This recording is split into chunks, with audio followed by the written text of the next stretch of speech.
Եվս մի ռազմավարություն, որը սատանան միշտ օգտագործել է եւ շարունակում է օգտագործել քրիստոնյաներին հաղթելու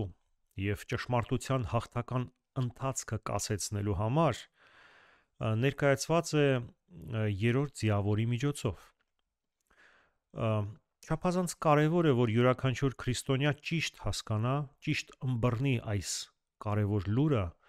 եւ իմաստությամբ այն կիրառի։ Եվ երբ որ երրորդ կնիքը բացավ, երրորդ կենդանից լսեցի, որ ասում էր. «Եկ եւ տես»։ Եվ տեսա եւ ահա մի սև ձի, եւ նրա վրա նստողը մի կշեռք ուներ իր ձեռքում։ Եվ 4 կենդանիների միջից մի ձայն լսեցի, որ ասում էր. «Մի կապիչ ցորենը մի դենարի, եւ 3 կապիչ գարին մի դենարի, եւ ձեթին եւ գինուն վնաս չտաս»։ Եթե սպիտակ ձին խորհրդանշում է մաքրություն եւ արդարություն, կարմիր ձին խորհրդանշում է արյունը եւ հալածանքները, ապա սև ձին ասոցացվում է խավարի հետ եւ խորհրդանշում է այն հոգեվոր խավարը, որը ճշմարտությունը անտեսելու եւ մեղքի հետ փոխզիջման գնալու հետևանք է։ Սատանան չի կարողանում հաղթել եկեղեցուն հալածանքների միջոցով եւ գործի է դնում մի այլ ռազմավարություն, որը հնչում է այսպես. եթե չես կարող նրանց հաղթել, ապա միացիր նրանց։ Քրիստոսը ընտրեց առաքյալներին եւ հիմնեց իր սուրբ եկեղեցին, որ ինչպես հրեաներին, այնպես էլ հեթանոսներին դուրս հանի խավարից դեպի իր զարմանահրաշ լույսը։ Երբ Քրիստոսը հայտնվեց Պողոսին եւ կանչեց ավետարանի լույսը տարածելու աշխարհով մեկ, Պողոսը վախեցած եւ ապշած հարցնում է. «Դու ով ես»։ Եվ նա ասեց. «Ես Հիսուսն եմ, որին դու հալածում ես, բայց վեր կաց եւ ոտներիդ վրա կանգնիր, որովհետեւ նրա համար երևեցա քեզ, որ քեզ ձեռս առնեմ պաշտոնյա եւ վկա լինելու այն բաներին, որ դու տեսար, եւ այն բաներին, որոնցով պիտի երևամ քեզ, որ ազատեմ քեզ այդ ժողովրդից եւ հեթանոսներից,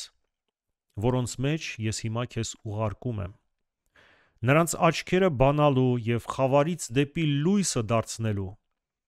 եւ սատանայի իշխանությունից դեպի Աստված, որ նրանք մեղքերի թողություն եւ սրբերի հետ ժառանգություն առնեն ինձ հավատալով»։ Այսպիսին էր Պողոս առաքյալի եւ եկեղեցու առաքելությունը, բայց առաքյալների մահից հետո եկեղեցին աստիճանաբար սկսեց նահանջել եւ ի վերջո փոխզիջման գնաց հեթանոսության հետ։ Եթե մինչ այդ եկեղեցին ուղղում էր մարդկանց խավարից դեպի լույս, ապա հիմա հակառակ պրոցեսն է կատարվում։ Տեղի է ունենում հասկացությունների փոխարինում, այսինքն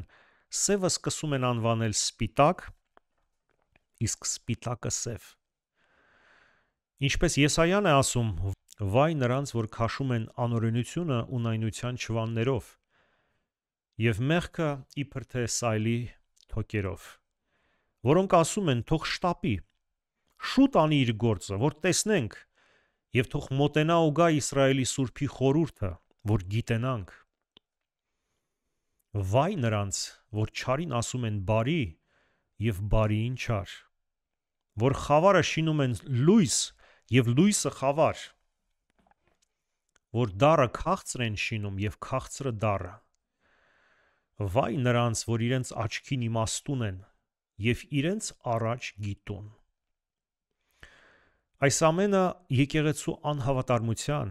եւ Աստծո սուրբ խոսքի եւ օրենքի անտեսման հետևանք էր։ Եսայան շարունակում է. «Վայ նրանց, որ քաջ են գինի խմելում եւ զորավոր են ցքին խառնելում, որ արդարացնում են ամբարշտին կաշառքի համար, բայց արդարների արդարությունը հեռանում է նրանցից։ Նրա համար ինչպես որ կրակի բոցը ուտում է մղեղը եւ խոտը անցնում է բոցի մեջ, նրանց արմատն էլ փտածի պես պիտի լինի, եւ նրանց ծաղիկը փոշիի պես պիտի վեր ելնի։ որովհետև նրանք անարգեցին զորած Տիրոջ օրենքը և Իսրայելի Սուրբի խոսքը մերժեցին։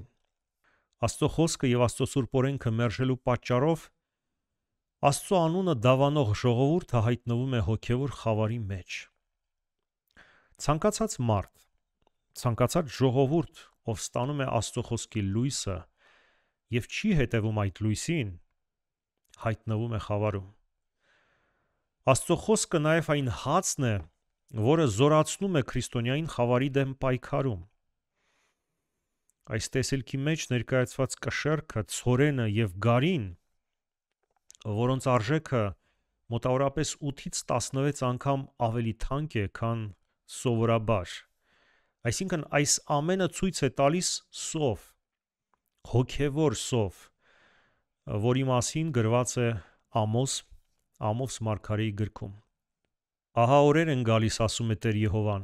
որ սով պիտի ուղարկեմ երկրի վրա, ոչ թե հացի սով և ոչ ջրի ծառավ, այլ Տիրոջ խոսքը լսելու։ Եվ պիտի թափառեն ծովից մինչև ծով և հյուսիսից մինչև արևելք, և նրանք պիտի ման գան Տիրոջ խոսքը որոնելու համար և պիտի չգտնեն։ Երրորդ ձիավորի մասին տեսիլքը զուգահեռ է երրորդ եկեղեցուն, Պերգամոնի եկեղեցուն, որի մասին Քրիստոսն ասում է. բայց քեզ դեմ մի քիչ բաներ ունեմ, որ այդտեղ Բաղաամի վարդապետությունը պահողներ ունես, որ Բաղակին սովորեցրեց գայթակղություն դնել Իսրայելի որդկանց առաջին, որ նրանք կուռքի մատաղ ուտեն և պոռնկություն անեն։ Այդպես դու էլ Նիկողայոսյանների վարդապետությունը պահողներ ունես, որ ես ատում եմ։ Բաղաամը, որը մի ժամանակ ճշմարիտ Աստծո մարգարե էր և Աստծո լույսի մեջ էր քայլում, հայտնվեց լիարժեք խավարում և կորցրեց երկնային լույսը և օրհնությունը,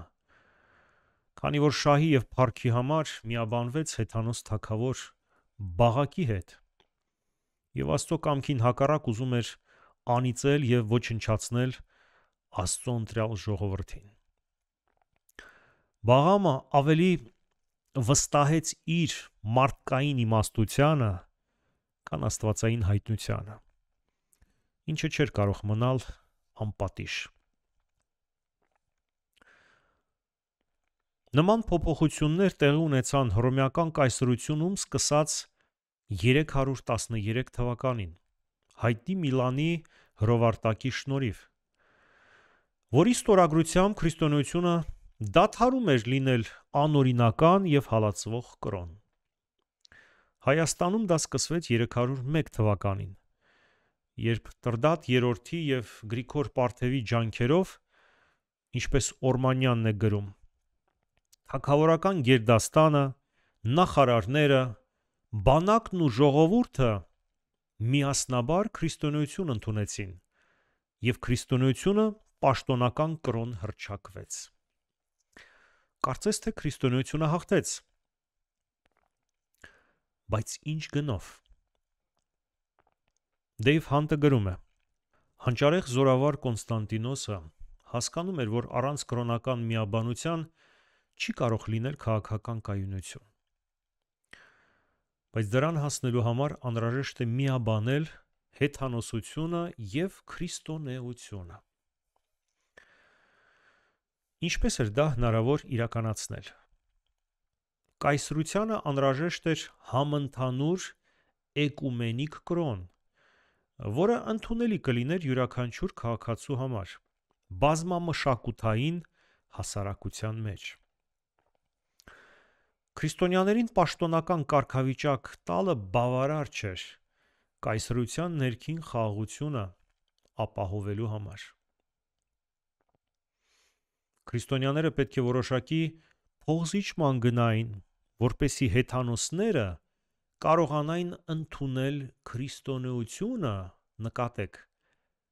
առանց հրաժարվելու իրենց հին հավատալիքներից և ծեսերից։ Այսինքն պետք է լիներ փոխզիջում։ Կոնստանտինոսը ինքը օրինակ էր ծառայում այդ քայլի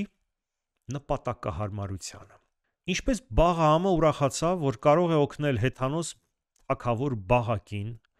եւ վայելել հարգանք եւ պատիվ, որ մինչ այդ չուներ, չհասկանալով թե ուր է տանում այդ պիղծ միությունը, այդպես էլ բազմաթիվ քրիստոնյաներ 4-րդ դարի սկզբում ուրախությամբ ծափահարում էին, վաղաժամ տոնելով հաղթանակը։ Հայտնի եկեղեցու պատմաբան Ֆիլիպ Շաֆը գրում է. բայց քրիստոնեության բարձրացումը որպես պետական կրոն ներկայացնում է նաև մեր մտորումների համար մեկ այլ համապատասխան կողմ։ Ապականման վտանգը շատ մեծ էր եկեղեցու համար։ Հռոմեական պետությունը իր օրենքներով, հաստատություններով եւ սովորույթներով դեռևս խորապես արմատավորված էր հեթանոսության մեջ եւ չէր կարող կախարդական հարվածով անմիջապես փոխվել։ Պետության քրիստոնեացումը մեծապես նշանակում էր նաև եկեղեցու հեթանոսացում եւ աշխարհիկացում։ Աշխարհը հաղթեց եկեղեցուն նույնքան, որքան եկեղեցին աշխարհին։ Եվ քրիստոնեության ժամանակավոր ձեռքբերումները շատ առումներով չեղարկվեցին հոգևոր կորուստներով։ Հռոմեական կայսրության զանգվածները մկրտվեցին միայն ջրով, բայց ոչ ավետարանի հոգով, եւ նրանք նոր անունի տակ եկեղեցու սրբավայրը ներմուծեցին հեթանոսական վարք ու սովորույթներ։ Ինքը Կոնստանտինոսը խաչի համակցումը ռազմական դրոշի հետ դարձրել էր ամենախնդրահարույց նշանը, որը կանխագուշակում էր աշխարհիկ եւ հոգևոր իշխանությունների դժբախտ խառնուրդը։ Նույն միաձուլումը բոլոր իր դժբախտ հետևանքներով տեղի ունեցավ նաև Հայաստանում, Տրդատ III եւ Գրիգոր Պարթևի համառ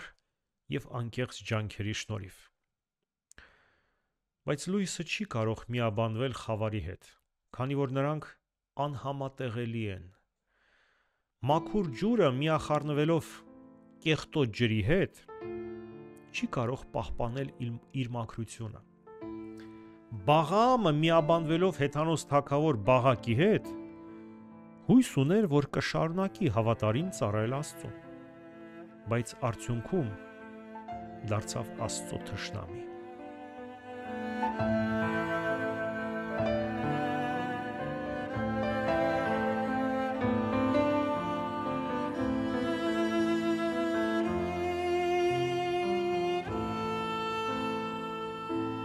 Երկիրն ունի բազմադարյան մի պատմություն, որ արարչի անուն սիրով է լեփլեցում։ Տիեզերքի մեջ մեր աշխարհն այս աննշան դարձավ Աստծո անձնազոհ սիրո օրվան։ Ու պատտվում են անիվները պատմության, բացահայտում են արարչի սերն աննման, ներկայացնում են վեհծակումը մարդկության, և մոտեցնում անպատմել